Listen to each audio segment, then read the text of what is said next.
Welcome back to Real Estate Investing with Alex Deacon. I am Adam, and I am here with the Deacon himself, Alex Deacon. What's going on, brother?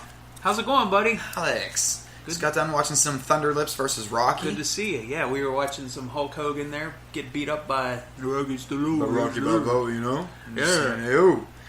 You know what? I think today we're gonna make another little podcast here, and Alex, and let's talk about some of the easiest flips that we can do. Absolutely. Or the easiest flips that you think there are on the market. Sounds good. And I do like to stick with easy. Easy's better. Simplicity. Yeah, keep it simple. Yeah, so just in my experience over the years, doing flips and selling properties for clients, you get a feel for like what sells quicker, what sells easier, what's the least amount of risk, risk management. So whenever I look at a flip, I'll look at a lot of different things, but I like to buy something that's more cookie cutter. So if I can find a house that's maybe very similar to 200 homes within a couple blocks or a quarter of a mile, an eighth of a mile radius, I'm more prone to buy something like that, make less of a profit, but know exactly what that thing's going to sell for, or pretty close to it. So I like cookie cutter. I like things that maybe in a home plan that there are maybe 6 different models in that entire plan, and there's been, let's say, 10 recent sales of that same model within the past 365 days. So you can do your market analysis and know basically what I'm going to be able to sell this house for.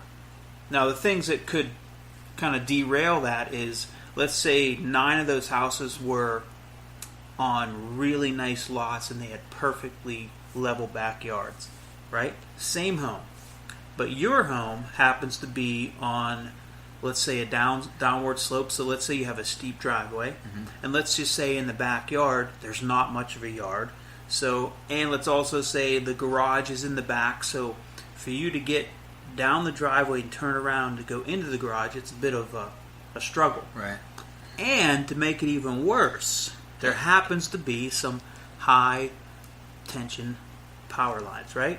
Okay. High electric cables running through your backyard, literally. So you can't compare that house and that sale price to the other 9 that sold. Right. So that's the only caveat to this is, you have to compare apples to apples. So know when you're doing a flip, if you have all of those ingredients that I just explained going against you, then it's okay to buy something like that, but just know that your market time is going to be longer, and the chance of you selling that same home for the same price that the other 9 sold for is highly improbable. Okay. So I always base my calculations on the most probable versus, I'm gonna bank on the 90% of things happening versus the 10%, and that's kind of just getting lucky. Basically, okay? Probability over the dice roll. Yep. So what I mean by cookie cutter is that would be a cookie cutter home, but again, the caveat was, that scenario. Okay. Now, what I try to stay away from is something like a Frank Lloyd Wright home, mm-hmm. right? Something that's just off the wall that maybe only appeals to 30% of the population, or it's just the layout is different. I try to stay away from those. The only reason I would buy something that's maybe a little different layout, an odd home, a Frank Lloyd Wright type of scenario, is if I was getting a tremendous price on it. So I'm cushioning. I'm building in cushion. I'm building in risk management by buying the property at a low price. So I can afford to make errors on judgment. I can afford to make errors on what I feel the ARV or after repair value would be because I have that cushion. So just to summarize, when you're doing flips, stick with the properties you can build data on by recent sales that are very similar to the house that you're buying. If you're going to buy something that's a little odd or off the wall, or maybe it has a lot of acreage with it, or it has a small house but it has 3 garages on it, it's hard to evaluate. It's hard to put value on that because there hasn't been haven't been a lot of recent sales. How much do those garages add to the value of that house? How much does an additional 3 or 4 acres add to the value of that house? Right. Okay. So the easiest flips are the ones that have a lot of comparable sales that are very similar. Here's another good example. Is my own mother's house is a really, really well-built, nice home that was built in the 50s, and I think was custom built for a dentist or a pharmacist. I can't remember, but he had, a wife and 1 daughter. So the daughter had 1 huge bedroom, and then they had 1 huge bedroom. So basically, you had this 1,800 square foot house with only 2 bedrooms. So understand that that's what an appraiser calls a functional obsolescence. It's functionally obsolete, meaning you have this 5,000 square foot home with 2 bedrooms. It's functionally obsolete, right? So when people buy a 5,000 square foot house, they expect to have 5 bedrooms or 10 bedrooms or something crazy.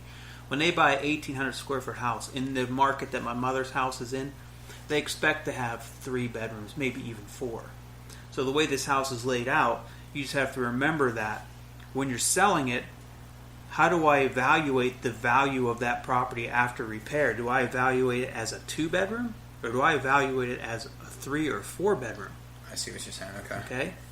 So the problems you may run into is you may still sell it for the price of a 3 or 4 bedroom, because you might find that perfect buyer who maybe it's a husband and wife and a son, or husband and wife and a daughter, or twins, right? Right. Same-sex twins, they live in one, it's just perfect for that. But if you don't, and if you sell it for a high price, now the problem you may run into is it going to appraise for that price?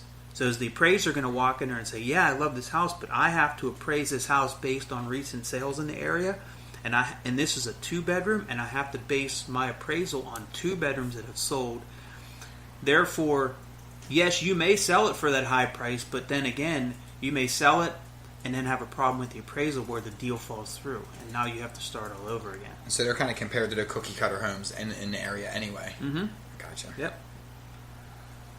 So just a quick podcast on what to look for and what I like to stick with, which is the fundamentals and the homes that are going to be easy to sell.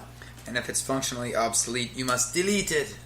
Yes, functionally obsolete. Delete. Blah, blah, blah. So this was. We just want to put a nice quick podcast out there. Tie this up with a bow, guys. This was a little bit more on the simplistic side, but everybody needs to be reminded of some of the more common sense stuff every once in a while. So, guys, social media. Find us on Facebook, Twitter, at Deacon Hoover on Twitter, Deacon Hoover Real Estate Advisors on Facebook. Alex Deacon can be found at Alex Deacon 712 on Twitter.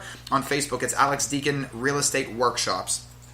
And guys, make sure you're following us on all your favorite podcasting sites. Just search for DHRE or Deacon Hoover. For Alex, for everyone here at Deacon Hoover Real Estate, I am Adam. We thank you so much, and we'll see you next time.